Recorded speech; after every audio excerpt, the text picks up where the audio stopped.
नमस्कार दोस्तों, welcome to daily dose. मैं हूं कमलकांत। अगर आप एसएससी, रेलवे या डिफेंस एग्जाम की तैयारी कर रहे हैं तो आप हमारे चैनल को जरूर सब्सक्राइब करें।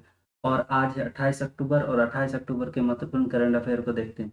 चलिए शुरू करते हैं आज का पहला सवाल। आज का पहला सवाल, किस राज्य में देश में पहली बार आईवीएफ तकनीक से बनी भैंस के बछड़े का जन्म हुआ? ऑप्शन इस प्रकार है: पंजाब, हरियाणा, कर्नाटक और गुजरात।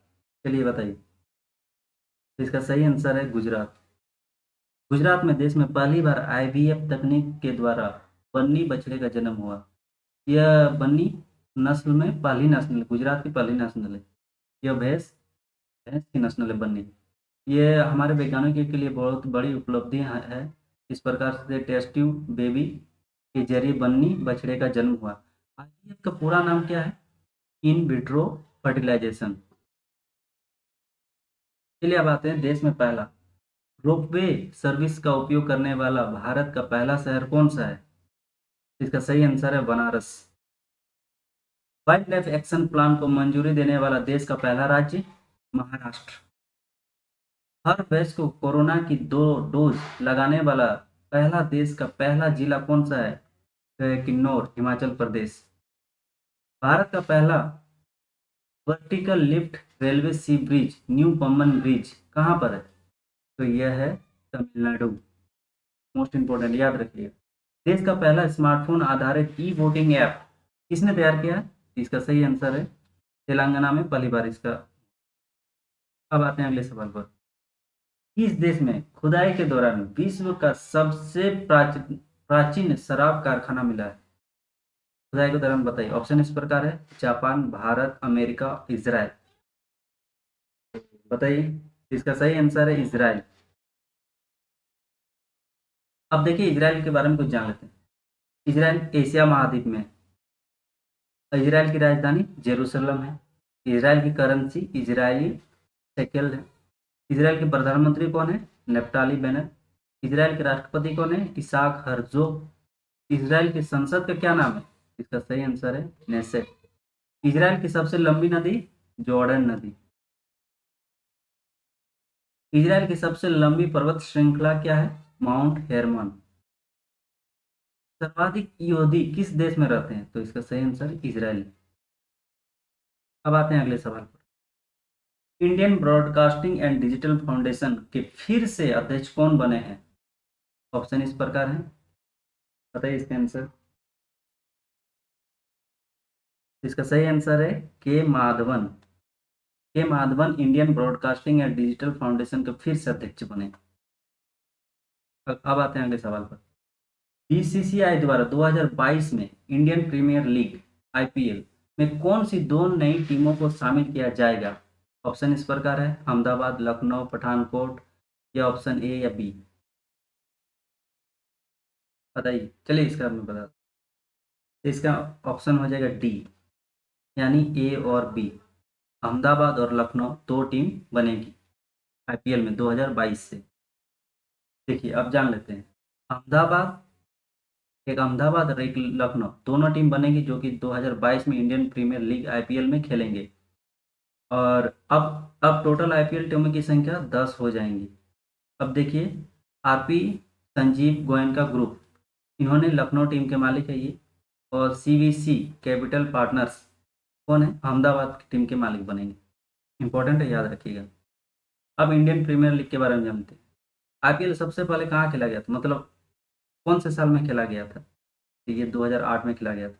इसमें विजेता टीम थी राजस्थान रॉयल्स थी, और उपविजेता टीम चेन्नई सुपर किंग्स थी। 2021 में आईपीएल का 14वां संस्करण भारत और यूएई में देश में खेला गया है। आईपीएल 2021 में विजेता टीम कौन थी? Chennai super king.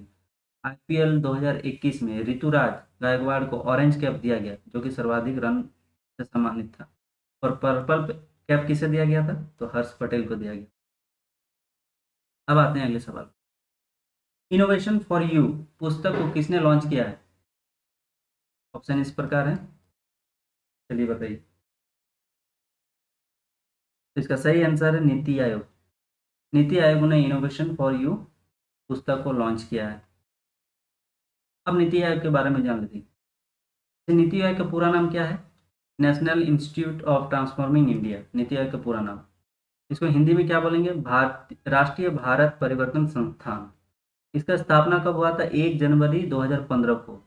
हेडक्वार्टर कहाँ है, यानी मुख्यालय नई दिल्ली में। अध्यक्ष कौन है? नरेंद्र मोदी। उपाध्यक्ष कौन है? राजीव कुमार। और इनके सीईओ कौन है? अमिताभ कांत। अब पूछा जाएगा आपकी नीति आयोग के पहले अध्यक्ष कौन है? तो नरेंद्र मोदी। अब आते हैं अगले सवाल पर। जोसेफ एक्यूसमैन अवार्ड 2022 से सम्मानित होने वाले पहले भारतीय कौन है? ऑप्शन इस प्रकार है, चलिए बताइए इसका आंसर। तो इसका सही आंसर होगा डॉक्टर राजीव निगम। आते हैं अगले सवाल पर। डेनमार्क ओपन बैडमिंटन 2021 में मेन सिंगल का खिताब किसने जीता?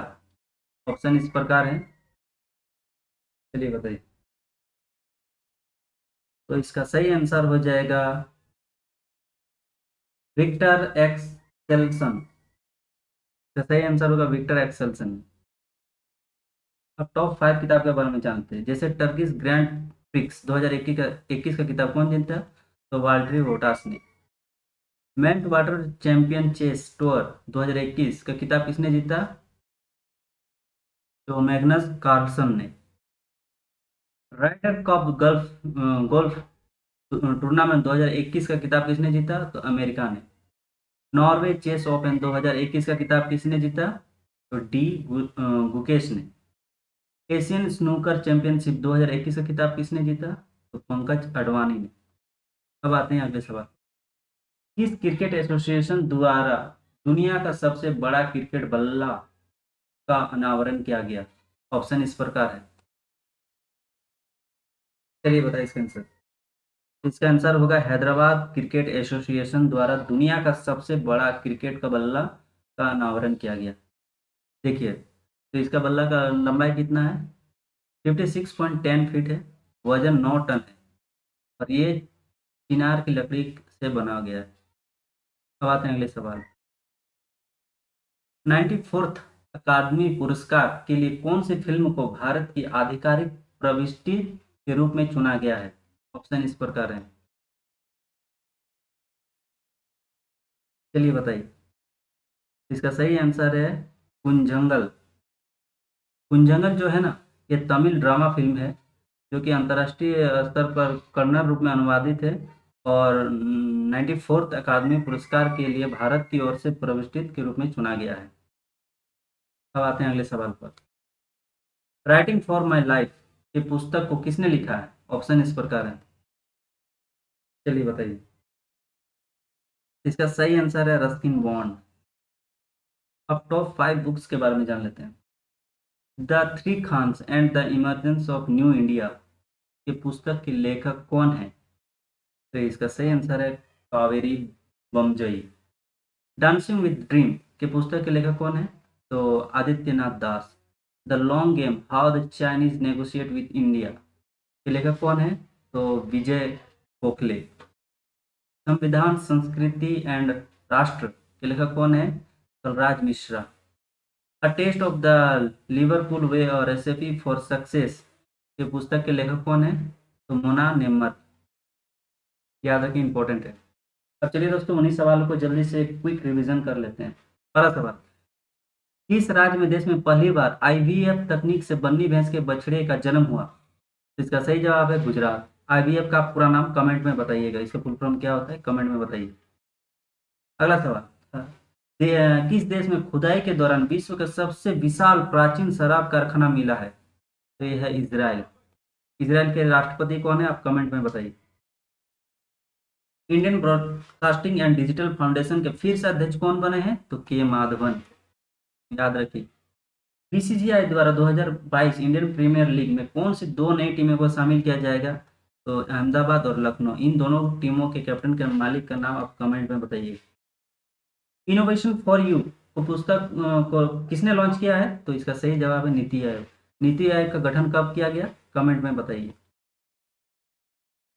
जोसेफ ए कुशमैन अवार्ड 2022 से सम्मानित होने वाले पहले भारतीय कौन बने हैं? तो डॉक्टर राजीव निगम। डेनमार्क ओपन बैडमिंटन 2021 में मेंस सिंगल का खिताब किसने जीता? तो विक्टर एक्सेल्सन ने। किस क्रिकेट एसोसिएशन द्वारा दुनिया का सबसे बड़े बल्ले का अनावरण किया गया? तो हैदराबाद क्रिकेट एसोसिएशन द्वारा। 94th अकादमी पुरस्कार के लिए कौन सी फिल्म को भारतीय आधिकारिक प्रविष्टि के रूप में चुना गया है? तो पुंगझल। राइटिंग फॉर यू ये पुस्तक को किसने लिखा? तो इसका सही जवाब है रस्किन बॉन्ड। अब कुछ स्टैटिक जीके को देख लेते हैं जो कि बहुत ही एग्जाम की दृष्टि से बहुत ही महत्वपूर्ण है। चलिए देख लेते हैं। रंगराजन समिति का गठन किसके लिए किया गया था? इसका सही जवाब है बैंक सुधार के लिए किया गया था। रंगराजन समिति इंपॉर्टेंट है, याद रखिए। किस वस्तु का प्रतिबिंब मनुष्य की आंखों में कहाँ बनता है? किसी वस्तु का प्रतिबिंब जो होता है ना वो मनुष्य की आंखों में कहाँ बनता है? इसका सही जवाब है रेटिना में बनता है। अल्बर्ट आइंस्टाइन को किस खोज के लिए वर्ष 1921 में नोबेल पुरस्कार से सम्मानित किया गया था? किस लिए, मैंने कौन सी खोज के लिए किया गया था? इसका सही जवाब है प्रकाश विद्युत प्रभाव के लिए। रक्त में निम्न की अधिकता से ब्लू बेबी सिंड्रोम नामक बीमारी होती है? तो नाइट्रेट नाइट्रेट के कारण ब्लू बेबी अगर आपके ब्लड में नाइट्रेट की मात्रा ज़्यादा होगी तो ब्लू बेबी सिंड्रोम इंपॉर्टेंट है, एग्जाम में आ सकते हैं, याद रखें। कंप्यूटर का जनक किसे कहा जाता है? तो चार्ल्स बेबेज, आप सबको पता ही होगा। ओजोन परत संरक्षण दिवस कब मनाया जाता है? तो 16 सितंबर इंपॉर्टेंट है, याद रखिए। किस गवर्नर जनरल ने भारत में अस्थायी भू स्वराज व्यवस्था स्थापित की थी? तो लॉर्ड कॉर्नवालिस ने, इंपॉर्टेंट है, याद रखिए। पानीपत का प्रथम युद्ध जो कि 1526 में हुआ था, एक तरफ थे बाबर और दूसरे तरफ कौन थे? और बाबर इसमें जीता था, दूसरा हारने वाला का नाम बताइए। तो हारने वाला था इब्राहिम लोदी। इसके शासनकाल में राज्य हड़प नीति, पहली बार रेल का प्रचलन, डाक टिकटों का प्रचलन तथा विधवा पुनर्विवाह अधिनियम पारित हुआ? तो लॉर्ड डलहौजी। संविधान सभा की प्रथम बैठक कब हुई थी? तो 9 दिसंबर 1946 को प्रथम बैठक हुई। चलिए दोस्तों, आज का वीडियो यहीं तक। आपको वीडियो कैसी लगी? वीडियो अच्छी लगी तो दोस्तों के साथ अपने शेयर कीजिए, वीडियो को लाइक कीजिए और चैनल को सब्सक्राइब भी कीजिए। Thank you. जय हिंद।